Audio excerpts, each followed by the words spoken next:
তীব্র তাপপ্রবাহে পড়ছে সারা দেশ। অস্থির হয়ে উঠেছে জনজীবন। এই গরমে একটু স্বস্তি এনে দিতে পারে মৌসুমী ফল তরমুজ।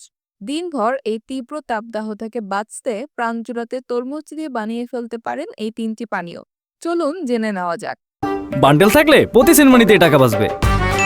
বিকাশ সেনমানি বান্ডিল কিনে জিতুন প্রতি লেনদেনে। তরমুজের মোহিত।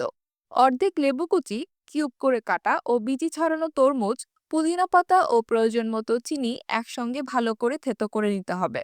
পরে একটি গ্লাসে 2 স্লাইস লেবু ও বরফের টুকরো নিন। এবার তরমুজের মিশ্রণ থেকে চামচের সাহায্যে অল্প করে দিয়ে দিন গ্লাসে। গ্লাসের অর্ধেকের বেশি ভরে গেলে 7 আপ বা স্প্রাইট দিয়ে বাকিটুকু ভরে ফেলুন। কয়েকটি তরমুজের টুকরো দিয়ে পরিবেশন করুন তরমুজ দিয়ে তৈরি ঠান্ডা মোহিত। মহব্বতের শরবত। এটি বানানো একদম সহজ। প্রথমেই জাল দেওয়া দুধ ঠান্ডা করে নিতে হবে। এরপর 3 টেবিল চামচ রুহ আফজা, কনডেন্সড মিল্ক, 1 টেবিল চামচ গোলাপ জল ও কয়েকটি বরফের টুকরো দিয়ে সব একসঙ্গে মিশিয়ে নিন। পরে কিছু তরমুজ ছোট টুকরো করে কেটে ভালো করে মিশিয়ে নিন। পরিবেশন করুন গ্লাসে ঢেলে। তরমুজের লেমনেড। 3 কাপ তরমুজের টুকরো নিয়ে বিচি ছাড়িয়ে নিন। পরে আধা কাপ চিনি মিশিয়ে ভালো করে ব্লেন্ড করুন।